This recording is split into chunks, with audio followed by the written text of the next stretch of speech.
अस्सलामु अलैकुम वरहमतुल्लाहि वबरकातुहू। आज हम सूरह बकरा की आयत नंबर 67 पढ़ेंगे, जिसमें दो अहम नुकात की तरफ तवज्जो दिलाई गई है। पहला तो हज़रत मूसा अलैहिस्सलाम की कौम का वाक़या बयान हुआ है, जिसमें एक गाय को ज़िबह करने का हुक्म दिया जा रहा है।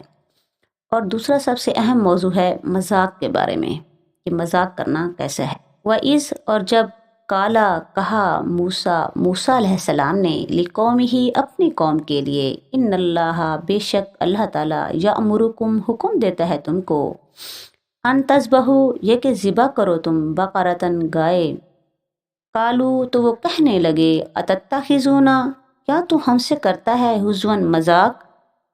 काला तो हज़रत मूसा अलैहिस्सलाम ने फरमाया आऊज़ु बिल्लाही मैं पनाह पकड़ता हूँ अल्लाह ताला की, या मैं पनाह में आता हूँ अल्लाह ताला की, अन अकूना ये कि मैं हो जाऊँ मिनल जाहिलीन जाहिलों में से।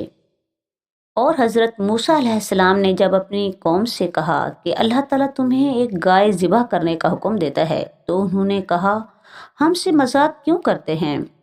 आपने जवाब दिया कि मैं ऐसा जाहिल होने से अल्लाह ताला की पनाह पकड़ता हूँ।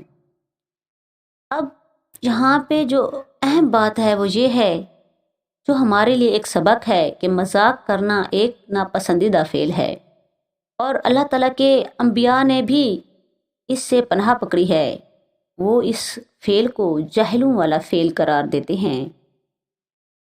हज़रत मूसा अलैहिस्सलाम ने जैसे कहा कि मैं जाहिल होने से अल्लाह की पनाह पकड़ता हूँ, क्योंकि मजाक एक ऐसा फ़ेल है जिससे लोगों के अंदर मिसअंडरस्टैंडिंग पैदा होती है, इससे लोगों के अंदर गलत मालूमात फैलती हैं, गलत इन्फॉर्मेशन दी जाती है, जिससे लोगों की दिल आज़ारी होती है, लोगों के अंदर मिसकंसेप्शन पैदा होता है। मतलब उन्हें गलत गाइड किया जाता है, गलत बातें बताई जाती हैं, जिससे उनकी रहनुमाई गलत तरफ होती है। तो अल्लाह ताला ने इस फ़ेल को नापसंदीदा करार दिया है, और हमें भी चाहिए कि हम मजाक में किसी की भी दिल आज़ारी ना करें और ना ही लग़्व कलमात का इस्तेमाल करें, क्योंकि ये अल्लाह ताला को और अल्लाह ताला के अंबिया को कभी भी पसंद नहीं रहा और ना ही पसंद है।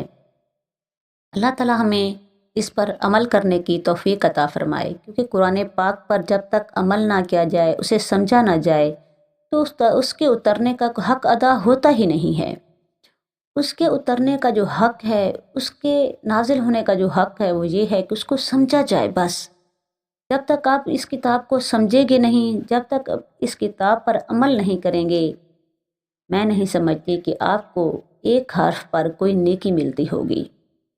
ये मेरी एक अदना सी राय है, बाकी कोई अगर इससे इत्तेफाक करता है या नहीं करता वो ठीक है, लेकिन मुझे आप बता सकते हैं, अपनी राय भी दे सकते हैं कि क्या कुरान पाक को बग़ैर समझे आप किरत से पढ़ते हैं, आप उसे बहुत ही खूबसूरत अंदाज में पढ़ते हैं, लेकिन अगर आपको उसका मैनी ही नहीं आता तो मुझे बताएं, क्या आपको उसका सवाब मिलेगा